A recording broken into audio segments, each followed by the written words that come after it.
Praise the Lord. Ahan bamuktada Prabhu Jisu Krista kanbiba mapugi minglenda ay Dayanan Laishramna yengbiriba amasung tabiriba ichilinaw iche chalima pabung sing marup sing oja sing mayam pumnamagpu thamoidagi nungsiba amasung ikai kumnabu uchari kanbiba mapu hairiba Prabhu Jisu Krista hingba Emmanuel Alpha amasung Omega oiriba ipa Ishorna seman biriba channel asida subscriber oibiraba amasung oibirakadoriba yengbiriba sing nada yektaba oibiu fattabadagi Prabhu Jisu Kristana haikap jekaptagi manung matam chadana setna khaina gadawba leramba taragasu Prabhu Jisuna fattaba pomnamak adomdagi lauthokpiba oisanu punsi nungsangba ingthaba adomda marang kaina adomgi imungda lehenbiba oisanu amen amen mayam ngarang su aina phongdok sekiba madudi mayam kaisamthong irom pukri mapandagi mapanda apna ghar haina layeng nabagi mafam ma leiba aduda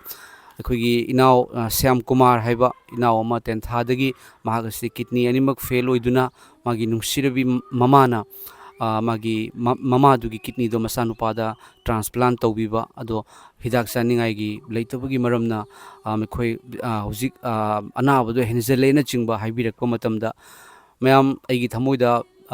ipa Ishor gi nungsibado karino haibado Yesu Krista ipa Ishorna nikhoina lairabada thaujan biu haibako aikoina awana da mateng pangbase leita laira da mateng pangbase Ishor da puthok chabani nikhoina chana balairaga di chamino setna balairaga di setmino haibai pagi wahe do aigi thamoida thamjeraga ainasu ichilinaw singda phongdok chabani mateng pangminasi haiduna adubu paisa se mayam yam likna lakpa haitai ko yam likna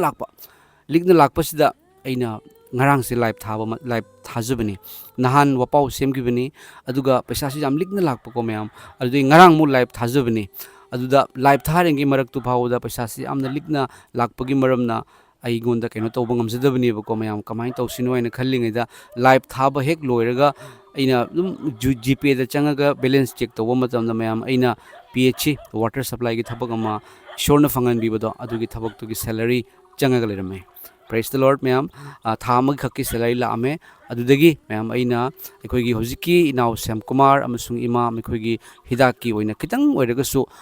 keno to mateng oina view haiduna ko mayam aina prayer ga loinana ahan madadi Ishor gi thauja Ishor da prayer tawjibani amasung thabak yaubagi thajibase Ishor na ngaman bi ko mayam aina inaw singarugi damakta imaga inaw gi damakta lupa lising manga khak 5000 aina thajakre mayam Praise the Lord aduga aikoigi oza amana video nambira iba haiba oza do magi loina bisu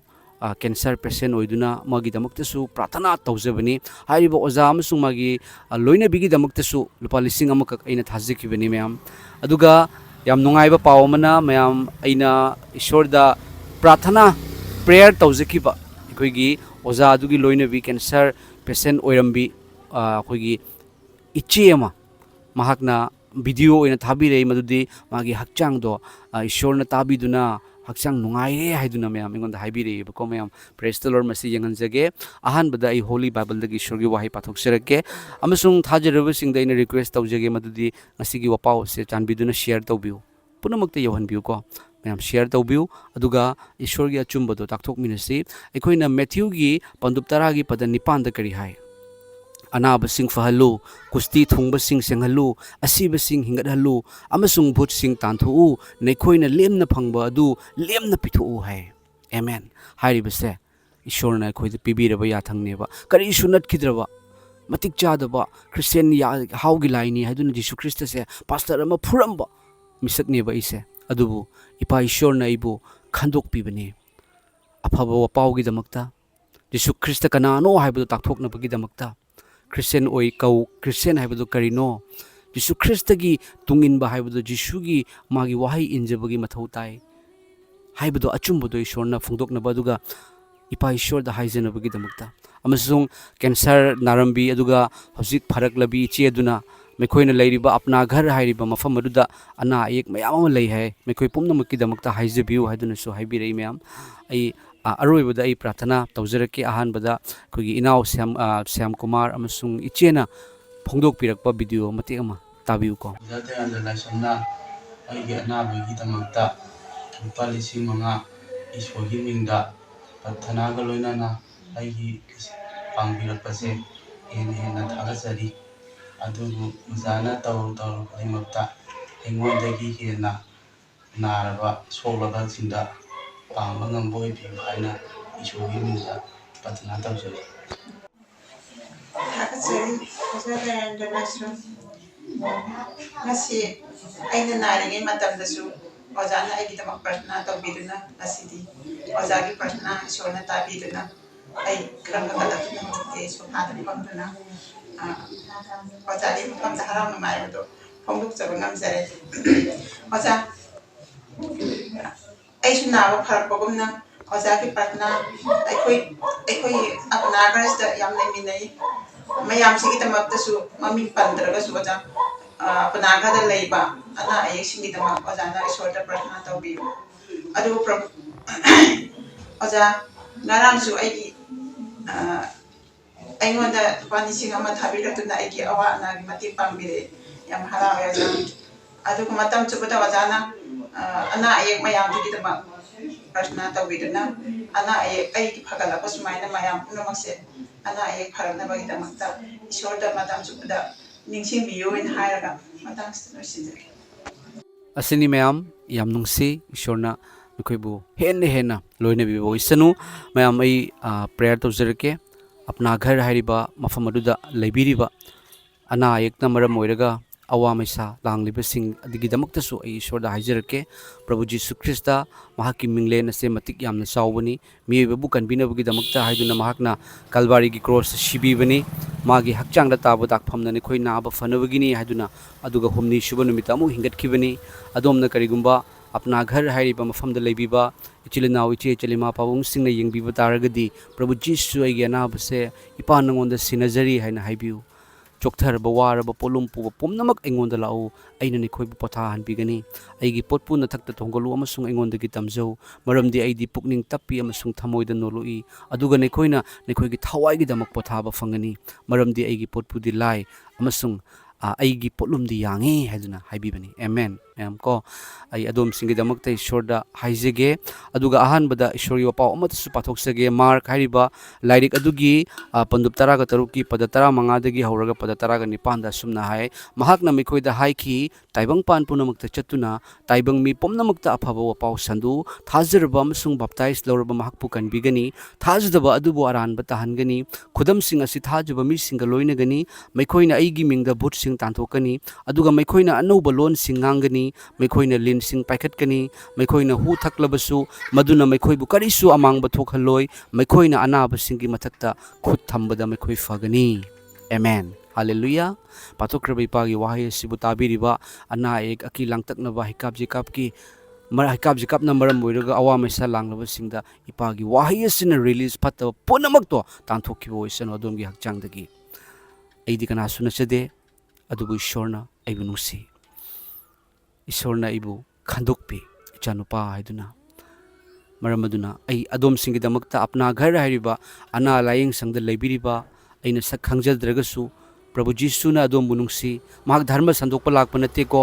ꯖꯤꯁꯨꯒꯤ ꯆꯤꯟꯗꯒꯤ Christian ꯍꯥꯏꯅ ꯍꯥꯏꯕ ꯑꯃꯠꯇ ꯌꯥꯎꯔꯝꯗꯦ ꯃꯥꯒꯤ ꯁꯦꯕꯣꯛꯁꯤꯡꯅ Christian ꯆꯪꯉꯨ ꯍꯥꯏꯔꯝꯗꯦ Christian ꯍꯥꯏꯕꯁꯦ ꯇꯣꯉꯥꯟꯕ ꯙꯔꯃ ꯑꯃ ꯅꯠꯇꯦ ꯙꯔꯃ ꯑꯩꯈꯣꯏ ꯉꯥꯛꯅꯕ ꯍꯣꯠꯅꯕꯗꯣ ꯉꯝꯗꯕ ꯃꯤꯑꯣꯏꯕꯁꯤꯡꯒꯤꯗꯃꯛꯇ ꯑꯁꯣꯟꯕꯁꯤꯡꯒꯤꯗꯃꯛꯇ ꯋꯥꯔꯕ ꯄꯣꯠꯂꯨꯝ ꯄꯨꯕꯁꯤꯡꯕꯨ ꯂꯦꯝꯅ ꯀꯟꯕꯤꯅꯕ ꯂꯥꯛꯄꯅꯤ ꯑꯩꯗꯤ ꯖꯤꯁꯨꯅ ꯍꯥꯏ ꯙꯔꯃ ꯁꯟꯗꯣꯛꯄ ꯂꯥꯛꯄ ꯅꯠꯇꯦ ꯑꯗꯨꯕꯨ ꯄꯥꯞ ꯀꯣꯛꯄꯤꯕ ꯂꯥꯛꯄꯅꯤ ꯑꯗꯣꯝꯒꯤ ꯄꯥꯞ ꯑꯗꯣꯝꯒꯤ ꯑꯅꯥꯕ ꯑꯌꯦꯛꯄ ꯄꯨꯝꯅꯃꯛ ꯄ꯭ꯔꯚꯨ ꯖꯤꯁꯨꯅ ꯀꯥꯜꯚꯥꯔꯤꯒꯤ ꯀ꯭ꯔꯣꯁꯇ ꯂꯧꯕꯤꯈꯤꯕꯗꯣ ꯑꯗꯨꯗ ꯑꯗꯣꯝꯒꯤ ꯑꯅꯥ ꯑꯌꯦꯛ ꯄꯨꯝꯅꯃꯛꯇꯣ ꯂꯧꯕꯤꯈ꯭ꯔꯕꯅꯦꯕ ꯑꯗꯨꯝ ꯊꯥꯖꯔꯒ ꯌꯦꯡꯕꯤꯌꯨ ꯑꯣꯏꯊꯣꯛꯇꯕꯗꯨ ꯑꯣꯏꯊꯣꯔꯛꯀꯅꯤ ꯅꯨꯃꯤꯠ 4ꯅꯤ ꯁꯤꯔꯕ ꯃꯤ ꯍꯤꯡꯒꯠꯍꯟꯕ ꯉꯝꯕ ꯄ꯭ꯔꯚꯨ ꯖꯤꯁꯨ ꯈ꯭ꯔꯤꯁꯇꯅꯤ ꯃꯪꯂꯥꯟꯗ ꯇꯥꯏꯕꯪꯗ ꯊꯣꯛꯄꯤꯔꯛꯄ ꯉꯝꯕ ꯄ꯭ꯔꯚꯨ ꯖꯤꯁꯨ ꯈ꯭ꯔꯤꯁꯇꯅꯤ ꯑꯩꯗꯤ ꯍꯤꯡꯒꯠꯄ ꯑꯃꯁꯨꯡ ꯍꯤꯡꯕ ꯑꯗꯨꯅꯤ ꯑꯩꯕꯨ ꯊꯥꯖꯕ ꯃꯍꯥꯛ ꯑꯗꯨ ꯁꯤꯔꯕꯁꯨ ꯍꯤꯡꯒꯅꯤ ꯑꯩꯕꯨ ꯊꯥꯖꯕ ꯍꯤꯡꯂꯤꯕ ꯈꯨꯗꯤꯡꯅ ꯀꯩꯗꯧꯉꯩꯗꯁꯨ ꯁꯤꯔꯔꯣꯏ ꯅꯍꯥꯛꯅ ꯃꯁꯤ ꯊꯥꯖꯕ꯭ꯔꯥ ꯍꯥꯏꯗꯨꯅ ꯍꯥꯏꯕꯤꯕꯅꯤ ꯖꯤꯁꯨ ꯈ꯭ꯔꯤꯁꯇ ꯖꯤꯖꯁ ꯈ꯭ꯔꯥꯏꯁꯠ ꯀꯟꯕꯤꯕꯒꯤ ꯃꯄꯨ ꯑꯩꯈꯣꯏꯕꯨ ꯂꯣꯏꯅꯕꯤꯕ ꯏꯃꯥꯅꯨꯑꯦꯜ ꯃꯍꯥꯛꯀꯤ ꯃꯐꯝꯗ ꯑꯣꯏꯊꯣꯛꯇꯕ ꯇꯧꯕ ꯉꯝꯗꯕ ꯃꯍꯥꯛꯅ ꯑꯃꯠꯇ ꯂꯩꯇꯕꯅꯤ ꯑꯗꯨꯝ ꯊꯥꯖꯔꯒ ꯌꯦꯡꯕꯤꯌꯨ ꯑꯗꯣꯝꯒꯤ ꯄꯣꯠꯂꯨꯝ ꯑꯗꯣ ꯑꯌꯥꯡꯕꯗ ꯑꯣꯟꯊꯣꯛꯄꯤꯒꯅꯦꯕꯀꯣ ꯑꯩ ꯑꯗꯣꯝꯒꯤꯗꯃꯛꯇ ꯏꯁꯣꯔꯗ ꯍꯥꯏꯖꯒꯦ ꯑꯗꯣꯝ ꯊꯃꯣꯏ ꯁꯦꯡꯅ ꯏꯄꯥꯗ ꯆꯪꯖꯕꯤꯌꯨ ꯍꯥꯏꯕꯗꯤ ꯊꯃꯣꯏꯁꯤ ꯆꯪꯕꯤꯌꯨ ꯏꯄꯥ ꯏꯁꯣꯔ ꯑꯩꯒꯤ ꯑꯋꯥꯕ ꯀꯣꯛꯍꯟꯕꯤꯌꯨ ꯍꯥꯏꯅ ꯑꯗꯨꯝ ꯍꯥꯏꯕꯤꯌꯨꯀꯣ ꯊꯥꯒꯠꯆꯔꯤ ꯏꯄꯥ ताइबंग मालेम ले सेमबीबा सरगा मालेम ताइबंग पान सेमबीबा इपा अब्राहम की आइजाक की याकूब की इजराइल की ईश्वर अहानबा मियोइबा आदम अमसुंग हवा बु सेमबीरकपा खुदिंग मक्की हौरकफम मोरिबा इपा ईश्वर नाहकपु थागतचरी इपा नाहकना अखोइबु नुंसी वारबा पोलुम पुबा पुमनमकपु इपाना कनबीबा पामी इपाना कनबी हैबसे इपाना खंगनबीबगिदमक थागतचरी नचाना तौजरीब थगोलसी इपाना तौ ngमहनबीबनी इपाना तौहनबीबगिदमक थागतचरी इनाव श्याम कुमार अमसुंग इमा अदुगिदमकता इपा नाहकि थौरांगदगी लुपा लिसिंग मंगा थाहनबीबा ngमहनबीबगिदमक थागतचरी अमसुंग इपा ख्वाइदगी चावबदी मतेंगदी इपागी नुंसीबीबा दुनी प्रेयर दुनी इपाना ताबीदुना मेखोइगी मागी अनाबदु यांगना फरक पोइरसुन अमसुंग अखोइगी इचे अमा मागी कैंसर गी अनाबदगी फगले हाइदुना हाइबिरकपदगी दमक थागतचरी इपा पुंग फबा हेन्ना फबा फरक पोइरसुन प्रभु जीसुगी वाहिदा माकी हक्चांगदा ताखिबा दाखफमना नेखोइ नाबा फहनबिरे हाइरबा इपागी वाहिदुना थबक सुबीदुना मेखोइदा लेरंबा कैंसर गी अनाबा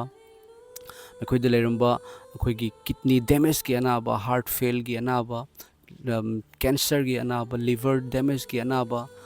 मेखोइगी मकोक्तगिना मखोंग मनुंगदा लेरंबा मखोंग फावबगी मनुंगदा लेरंबा अनाबा एक पुनमक नाजरेत की प्रभु जीशु की मिंगदगी थोखिबा ओइरसनु मांगखिबा ओइरसनु थावाय सेंबा होली स्पिरिट पवित्र आत्माना अना एक फत्तबा पुनमक चकचिक्किबा ओइरसनु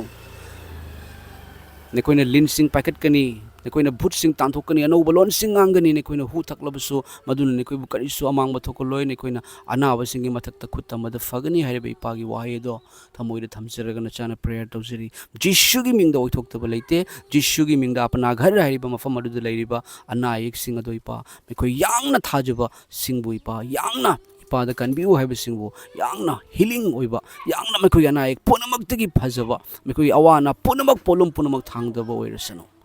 प्रभु जीशु की ईना चामथोकपीबा ओइरसनु hallelujah amen amen praise the lord ईश्वरना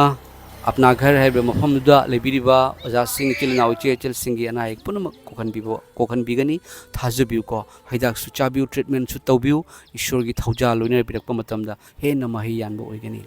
थागतचरी ma'am ईश्वरना पुनमक पुलोइना Vivo ओइसनु comment तौबिरमो दुगा शेयर तौबिउ को मैम पुनमक यौबो यानबगिदमकता प्रभु जीसु खाइदोकपा धर्म खाइदोकपा जात खाइदोकपा लाकपा नते महाक्ति कनबीबा पापी ओरमबदगी धर्म चेनबो हेनबीबा महाक्ति ईगी मपालना हंदोकपीबा लाकपनी थाजबसिंबो आमेन।